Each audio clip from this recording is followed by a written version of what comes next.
Hello and welcome. My name is James Fitzgerald.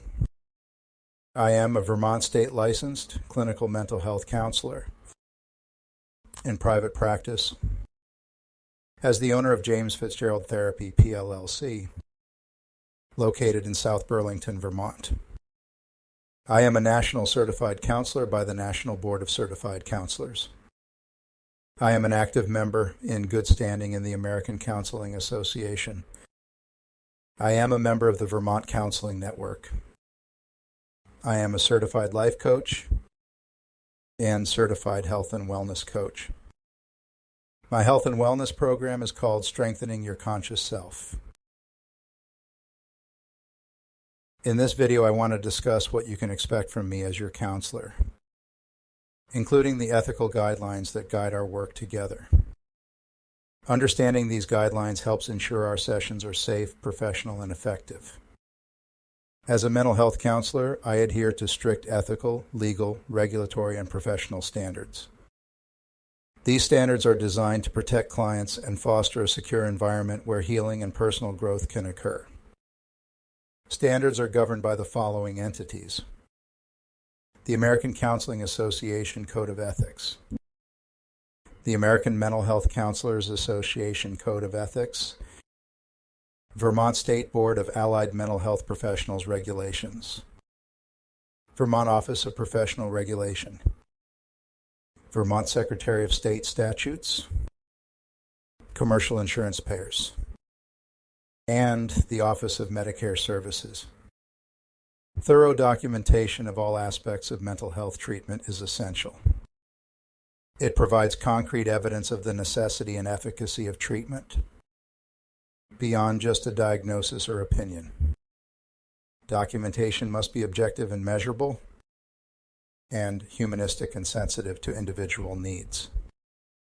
This balance ensures that the therapeutic relationship remains warm and personal, while fulfilling professional obligations. Ethical standards in mental health counseling guide appropriate and professional behavior. These standards, such as those from the American Counseling Association, address issues like confidentiality, dual relationships, and professional competence, aiming to prevent exploitation and conflicts of interest, thus maintaining safety and trust in our therapeutic relationship. I am bound to legal requirements for mental health counselors, such as the requirement of licensure and adherence to privacy laws like the Health Insurance Portability and Accountability Act. These laws ensure that I am qualified to provide services while also protecting your privacy and safety. Professional policies and regulations set by state boards and professional bodies require ongoing education, supervision, consultation, and ethical conduct, ensuring I stay current with the latest developments in the field. Adhering to these standards benefits you by enhancing safety and trust and fostering a therapeutic environment where you can share vulnerable and sensitive information. Compliance with these standards ensures high-quality care and protects your personal and health information, maintaining the confidentiality that is essential for effective mental health treatment. The processes and standards I follow are not just bureaucratic formalities. They ensure you receive ethical, legal, and professional care. These guidelines create an environment where healing and personal growth can flourish. Feel free to discuss these practices with me to understand how they contribute to successful therapy. As your counselor, I strive to be knowledgeable, caring, empathic, and capable of helping you work through your challenges and problems. I balance professionalism with the human element in our sessions, using structured approaches and evidence-based practices like ACT, CBT, DBT, EFT, IFS, MBCT, MBSR, and MET, while ensuring our interactions remain personal and empathetic. This balance is crucial for effective and deeply human counseling. In the next part of this video, I want to share what you can expect from me. We will create and foster a healthy therapeutic relationship. I prioritize a genuine, transparent, and empathetic connection, as it often matters more than specific therapeutic techniques. I adopt an integrative, holistic, and humanistic approach, focusing on your humanity, dignity, strengths, values, and capacity for growth. I will respect your privacy and maintain your confidentiality. Everything discussed in our sessions remains private and confidential, with a few exceptions as mandated by law that I must report, such as instances of imminent harm or abuse, suicidal thoughts and/or homicidal thoughts, threatening someone harm or promising property damage. This could also include abuse or neglect of a child or vulnerable adult, using drugs or alcohol while caring for a child or vulnerable adult, providing alcohol or drugs, including unprescribed medications, to minors, and using drugs or alcohol while pregnant. You will be fully informed about the nature of our therapy, including techniques, expected outcomes, and potential risks. You have the right to ask questions and make decisions about your treatment plan. I will always exhibit a non-judgmental attitude. I will create and hold a safe space where you can express yourself freely, without fear of criticism or prejudice. I am committed to understanding your beliefs, experiences, values, opinions, feelings, and behaviors in your reality, from your subjective perspective and experience, validating, listening, and understanding with empathy and compassion. I will set, maintain, and enforce professional boundaries, respecting your personal space, and avoiding dual relationships that could impair my objectivity. Conversely, here's what I will never do as your therapist. I frequently use some types of self-disclosure and share my own experience. Self-disclosure is used by some therapists as a specific type of intervention. However, I will never turn our sessions into my own therapy session and make it all about me. While I may use personal anecdotes or shared experience to convey understanding, attune my presence toward you, relate or communicate a theory, or teach a skill set by example, my aim will be to always keep the focus on you.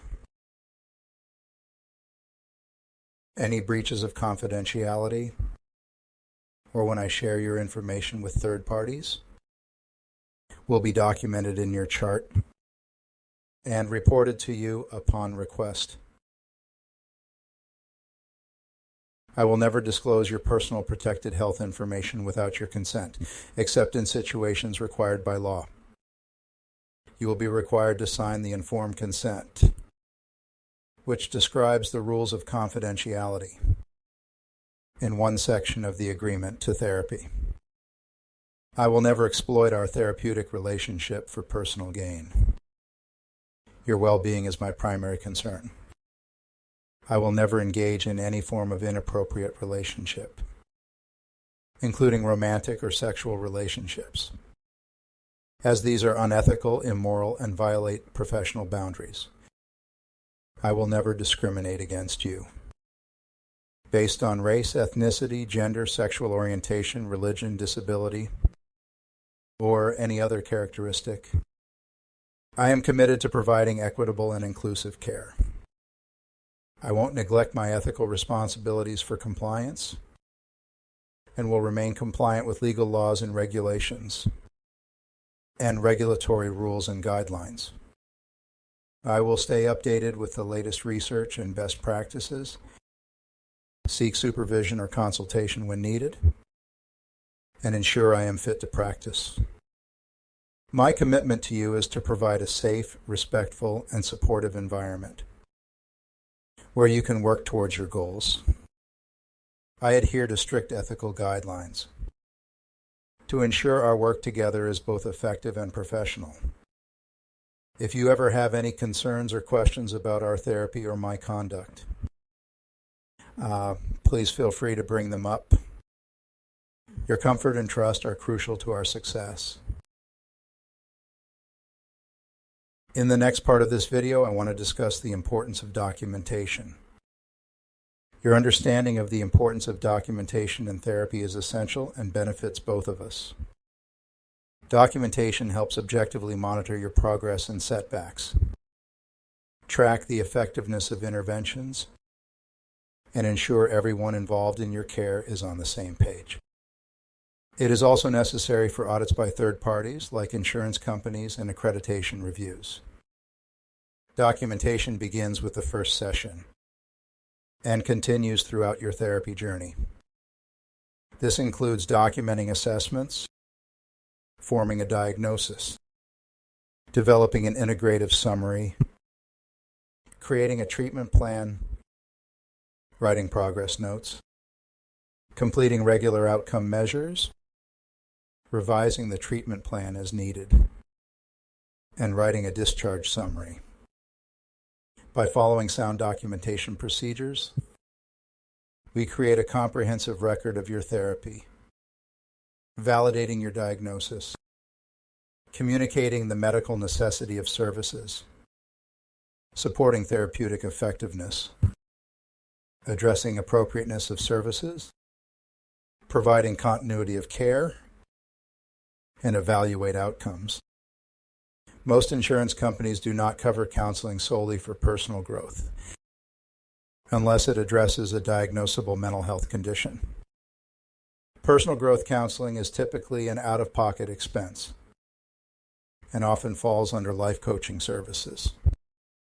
Insurance companies require adequate documentation and a definite mental health diagnosis to cover services. In the past, mental health documentation was minimal. Today, there's a balance between clinical judgment and universal procedures, such as DSM-5 criteria, professional regulations, and insurance requirements.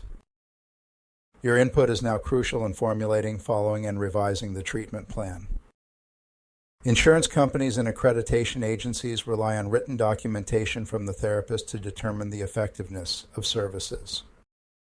If services are not properly documented, even the most skilled therapist might appear ineffective on paper, leading to potential losses such as repayment or recoupment of reimbursement, termination of services, loss of health insurance company contracts, and even suspension of professional licensure. Services are deemed medically necessary when the client is significantly impaired in social, occupational, educational, behavioral, or emotional functioning, and is unlikely to improve without therapeutic services.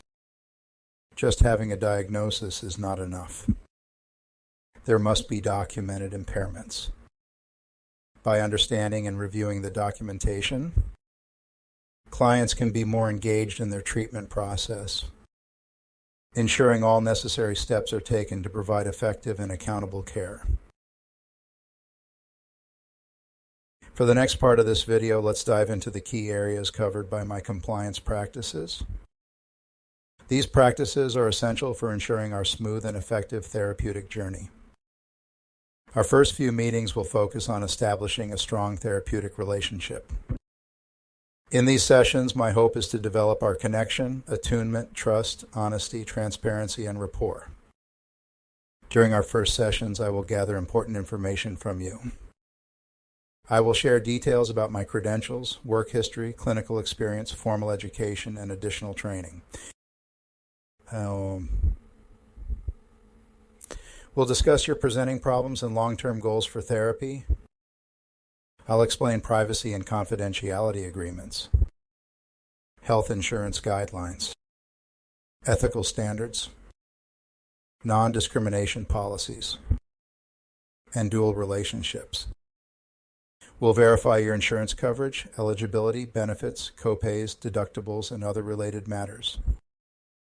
I'll ensure you understand insurance company requirements and medical necessity requirements. Submitting a form of payment and the payment authorization form in your intake documents will help avoid interruptions in our scheduled sessions. You should have received an invitation to register for the client account portal. I may have also sent you or will send you documents to complete. We'll review the following: client information form, client insurance authorization form, client emergency contact and other contacts form, and client history form. If you have questions or haven't read certain documents, we'll discuss them during our session. You'll need to review and sign the therapy agreement form and the consent for services form. The agreement consists of several documents for therapy services to be considered in compliance. The informed consent to therapy agreement will include an advance beneficiary notice for Vermont Medicare and Medicare supplement clients, a confidentiality statement and agreement, a consent form for electronic communication, including email, text, phone, the Quenza app, and the client account portal messaging feature, an optional consent form for conducting telehealth sessions on Zoom, an optional consent form allowing me to record the audio of in-person sessions, for the transcription of the session, for Upheal AI software to generate therapy session notes and progress notes, a consent form allowing me to dictate telehealth sessions to Upheal, and a statement of your right to a good faith estimate. You'll also need to review and sign the Mental Health Counselor Public Disclosure Statement, the Office of Professional Regulation Secretary of State statutes for mental health counselors and their contact information, a Notice of Privacy Policies and Practices form, a good faith estimate if necessary as guaranteed by the No Surprises Act, and any optional releases of information, usually for your emergency contact, primary care physician, or medication prescriber. When you start attending therapy with me, there are tasks we will complete together in the beginning sessions. Assessments and outcome measures will be administered to provide subjective measures of your recent experiences. A biopsychosocial assessment, which gives me a detailed history that is affecting your present circumstances. Any necessary outcome measures, for example, the Patient Health Questionnaire for depression, the Generalized Anxiety Disorder Screening, the Attention Deficit Hyperactivity Disorder Self-Report Scale Assessment, the Post-Traumatic Stress Disorder Checklist, the Adverse Childhood Events Screening Assessment, and any others that may be necessary based on the initial biopsychosocial assessment. Clinical interviews, which helps with formulating a diagnosis for ethical and insurance reasons, and based on the results of the outcome measures assessments. Treatment planning guidance forms, which involve you in your treatment, and together we'll choose the best objectives and interventions. I'll create an integrative summary, including differential diagnosis, biopsychosocial summary, strengths, needs, abilities, preferences, and justification for therapy. My administrative duties will include the following responsibilities. I maintain enrollment in insurance panels. I conduct random chart reviews for compliance. I complete progress notes with the assistance of AI dictation or session recordings. I process insurance claims and billing statements in a timely manner, and I engage in continuous education on various relevant topics. Privacy and security compliance within federal legislative guidelines and ethical standards is a priority, and I'll pass along any updates or communication from third-party payers. I participate in regular consultation with other professionals, and my practice is guided by professional associations such as the American Mental Health Counselors Association and the Vermont State Office of Professional Regulation and Allied Board of Mental Health Professionals. During ongoing sessions, we will follow ACA ethics, SAMHSA recovery principles, and ASAM guidelines. The interventions I use will be evidence-based, best practice, and medically necessary, with a holistic approach covering cognitive, emotional, dialectical, behavioral, somatic, social, vocational, educational, financial, and motivational aspects. Continuous assessment with outcome measures should ideally occur every 8th session. Treatment plan reviews and progress evaluations are conducted periodically. And I'll ask you to complete the revised Helping Alliance questionnaire to evaluate our therapy and its effectiveness. Together, we will consistently track your progress in therapy. I will ask you to keep some type of journal to record your thoughts, emotions, sensations, questions, daily practice, habits, rituals, routines, topics for discussion, and any parts work with internal family systems we do together. For my part in tracking progress, I will keep accurate records. Accurate notes of each session will include my name, credentials, license, national provider identification number, your identifying information, date of service, location, subjective client reports, objective data, treatment plan progress, session assessment, and our cooperative plan for future therapy directions and next steps. Assessments will be used to gather information from you and optionally from other collateral sources as appropriate and permitted. The primary assessments help me develop an individualized, person-centered plan, including your personal strengths, needs, abilities, interests, preferences, presenting problems, urgent needs, previous behavioral health services, diagnosis, mental status, current level of functioning, pertinent life situation information, substance use, social supports, risk-taking behaviors, educational functioning, advanced directives, medication use profile, and medication allergies.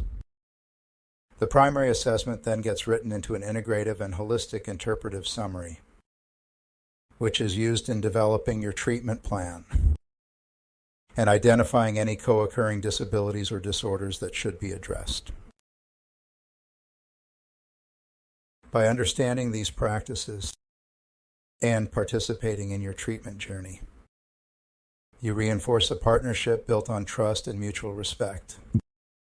After watching this video, you should now know what to expect from therapy, your responsibilities, what to expect from me, what not to expect from therapy, what I will not do, ethical guidelines, compliance with those guidelines, and why documentation is important, but also why you should care about documentation. There will be many more videos for you to watch. The next videos I recommend you watch are the overview of my public disclosure statement, which is required by the state of Vermont. I cover more detail in the video than I provide in the documentation, so the video may be more engaging and interesting to you. You will learn much more about me in the videos.